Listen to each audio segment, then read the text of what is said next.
Assalamualaikum warahmatullahi wabarakatuh.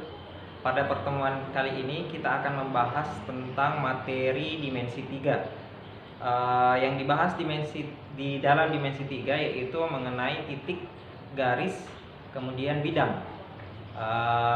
Apa yang dimaksud dengan titik sama apa yang dimaksud dengan bidang. Untuk titik itu hanya digambarkan sebagai nokta seperti ini. Jadi titik itu tidak memiliki dimensi, tidak ada lebar, tidak ada panjang, dan tidak ada tingginya. Hanya disimbolkan seperti ini. Dan sebenarnya titik itu tidak bisa kita lihat. Yang namanya penyimbolan ya harus ada yang mewakili. Nah, titik itu disimbolkan dengan nokta seperti ini, titik, dan biasa disimbolkan dengan huruf kapital. Seperti ini adalah titik A, ataukah titik B, titik C, dan alfabet yang lain. Kemudian yang kedua adalah garis. Garis yang dimaksud di dalam dimensi 3 itu adalah garis lurus, bukan garis melengkung. Jadi garis lurus seperti ini. Ini yang dimaksud dengan garis di dalam dimensi 3. Bukan dalam bentuk kurva seperti ini. Jadi bukan dalam bentuk kurva. Yang dinamakan di sini itu adalah garis lurus. Kemudian untuk penamaan garis itu biasanya dituliskan dalam huruf kecil.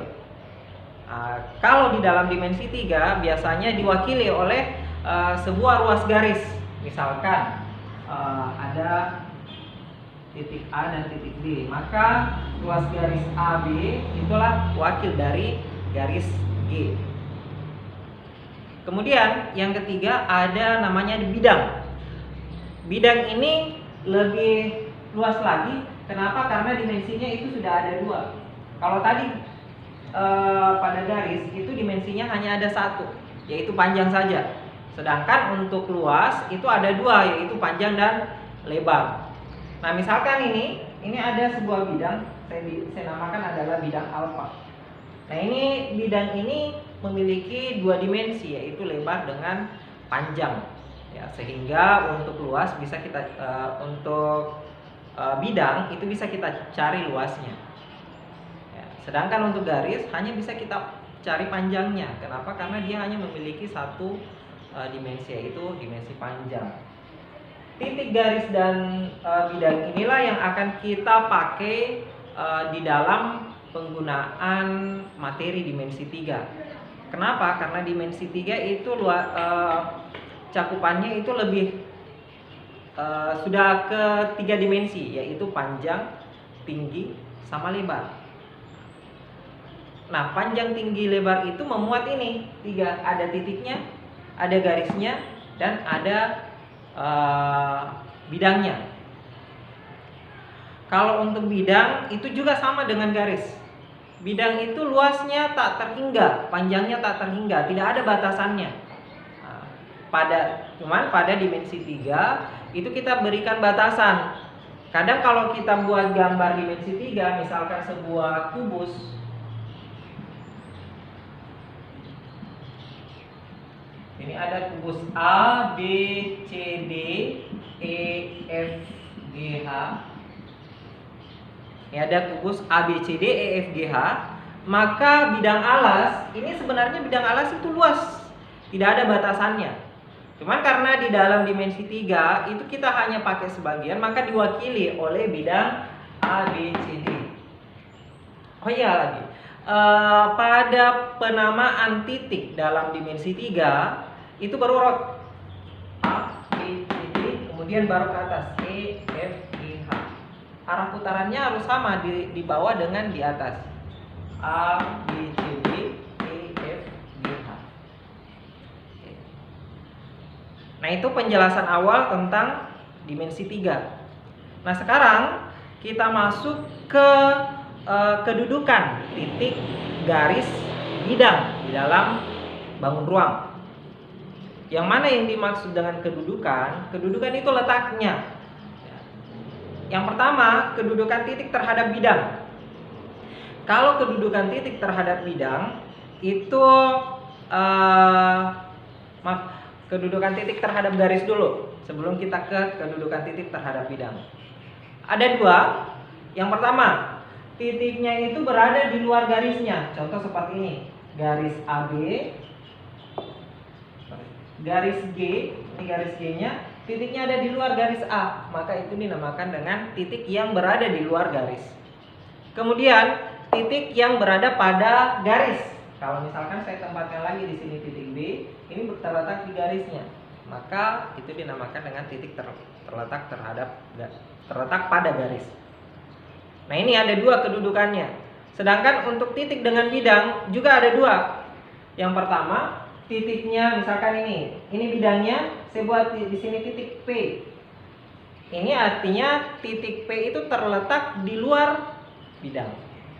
Sedangkan kalau saya buat lagi titik di dalam bidang ini, misalkan titik Q, maka inilah titik yang berada pada bidang. Kalau dilihat sepintas, memang ya kelihatannya memang ada yang di luar, ada yang di dalam. Apa sih fungsinya? Nah, memang ada di dalam situ. Nah, kalau kita berbicara dimensi 3, ini sangat berpengaruh. Kenapa? Karena dimensi 3, kalian itu diusahakan bisa membayangkan objek sebenarnya. Contoh seperti kubus ini. Kubus ini tampilannya, ini tampilan 2 dimensi. Perhatikan garisnya, antara garis EF dengan garis DH itu kelihatan berpotongan di titik sini. Tetapi aslinya tidak. Makanya kalian diajarkan di dalam dimensi 3 bagaimana membayangkan objek 2 dimensi ke dalam objek 3 dimensi. Oke. Nah, selanjutnya saya lanjut ke kedudukan 2 garis. Kedudukan 2 garis itu ada 4. Yang pertama, 2 garis saling berimpit. Kalau saya gambarkan 2 dimensinya seperti ini. Ini garis G dan ini garis H. Ini 2 garis yang berimpit. Kenapa? Karena menempel antara garis, misalkan ini garis pertama, garis kedua dia menempel seperti ini. Ini dinamakan dengan berimpit. Kemudian yang kedua itu garis yang berpotongan. Garis berpotongan itu ada satu titik persekutuan atau satu titik ketemunya antara 2 garis itu. Misalkan seperti ini. Saya buat garis lagi yang baru. Misalkan garis K. Misalkan garis K. Kemudian ada garis L. Nah, ini titik perpotongannya. Anggaplah saya kasih titik O. Nah, titik O itu adalah titik perpotongan atau titik persekutuan. Jadi kalau ada 2 garis seperti ini misalkan ini spidol ini adalah garis, maka kalau dia ketemu seperti ini, nah tempat ketemunya itulah yang dinamakan dengan titik perpotongan atau titik persekutuan. Kemudian yang ketiga ada namanya sejajar. Sejajar mungkin mulai dari SD sampai SMA sekarang itu sering dapat kata sejajar. Sejajar itu yang seperti apa? Sejajar itu sama arahnya, ya. Jadi dia sama arahnya. Kalau garis ini diteruskan, itu tidak akan pernah ketemu. Itulah yang dinamakan dengan sejajar. Saya buat garis. Saya hapus dulu ini. Ada 2 buah garis.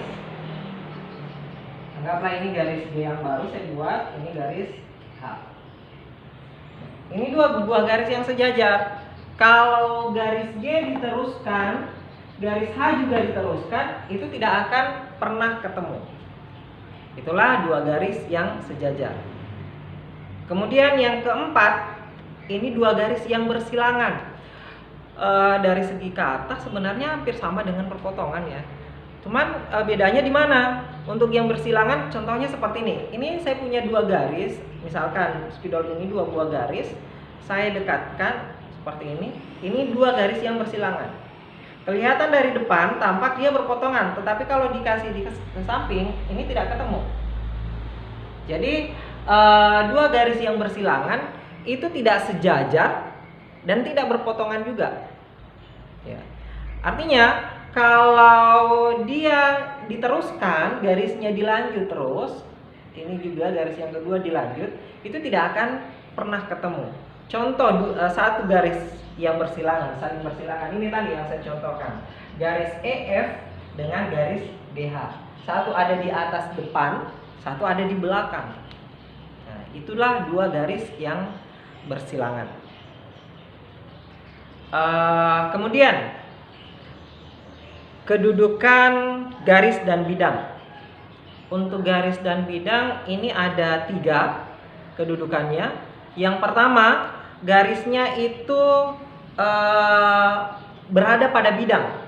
Ya, contohnya gini, saya buat gambarnya, gambar sebuah bidang, misalkan bidang alfa, saya buat garis di dalam bidangnya. Ini adalah garis yang ada di dalam bidang. Kemudian bagaimana kita bisa melihat bahwa atau bagaimana kita bisa membuktikan bahwa garis itu berada di dalam bidang? Nah, caranya adalah kita lihat tempat persekutuan. Persekutuan itu maksudnya adalah tempat ketemu. Ya. Tempat ketemu antara bidang dengan garisnya itu di semua titik garis itu. Jadi semua titik di garis itu tempat ketemu antara bidang dengan garis. Makanya dinamakan dengan garisnya itu berada pada bidang. Kemudian yang kedua, garis itu berada di luar bidang. Contoh seperti ini. Nah ini. Ini bidang alfa dengan garis H ini berada kedudukan garisnya berada di luar bidang. Kenapa? Karena persekutuannya itu tidak ada antara bidang alfa dengan bidang garis H. Tidak ada tempat ketemunya. Yang ketiga itu adalah garis yang berpotongan, memotong bidang, menembus bidang. Kadang juga dikatakan menembus, kadang juga dikatakan memotong. Misalkan saya buat garis seperti ini. Nah ini. Anggaplah ini adalah garis K. Inilah dua garis yang memotong bidang. Di sini saya kasih garis putus-putus, maksudnya adalah dia menembus seperti ini ya. Saya ambil kertas. Nah, ini ada garisnya ke atas, dari atas ke bawah. Seperti ini. Ini tembusnya di bawah sini. Jadi, tempat ketemu antara garis dengan bidangnya itu ini. Misalkan ini ada titik, saya kasih titik X, maka titik X itu adalah titik potong antara garis K dengan bidang alfa. Itu kedudukan antara kedudukan antara garis dengan bidang. Kemudian yang selanjutnya adalah kedudukan bidang dengan bidang atau kedudukan dua buah bidang. Kedudukan dua buah bidang itu ada 3 juga. Yang pertama, dua bidang itu, anggaplah ini saya punya 2 bidang. Yang pertama, 2 bidang itu saling berimpit. Nah, contoh seperti ini. Saling berimpit. Semua bagian dari bidang pertama itu juga terletak pada bidang yang kedua. Kemudian yang kedua, saling sejajar. Nah, ke atas ini. Saling sejajar. Jadi kalau diteruskan bidangnya, ini tidak pernah ketemu. Makanya dinamakan dengan 2 bidang saling sejajar. Kemudian yang selanjutnya adalah 2 buah bidang yang saling berpotongan. Ada tempat ketemunya antara bidang pertama dengan bidang yang kedua. Nah ini, perhatikan di sini sudah ada tempat ketemunya. Saya ambil buku saja sudah supaya lebih jelas. Nah ini. Ini ada bidang, anggaplah ini bidang pertama, ini bidang kedua, perhatikan. Nah di sini, ini sudah ada tempat ketemunya. Tempat ketemu ini dinamakan dengan garis potong antara 2 buah bidang. Jadi kalau dua buah bidang ketemu, maka dia memiliki 1 garis potong. Ya. Kalau beda dengan tadi, kalau garis dengan bidang itu ketemunya dia memiliki 1 titik potong, bukan garis potong, tapi titik potong. Kemudian kalau garis dengan garis ketemu, itu dapatnya 1 titik potong juga. Nah ini, bukan garis potong. Yang garis potong itu kalau 2 buah bidang itu saling berpotongan. Contoh seperti ini. Ini ada dua buah bidang.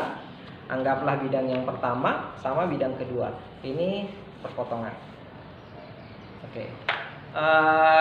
Saya rasa untuk pertemuan kali ini cukup. Nanti akan ada latihan yang akan disediakan di classroom. Silahkan dikerjakan. Assalamualaikum warahmatullahi wabarakatuh.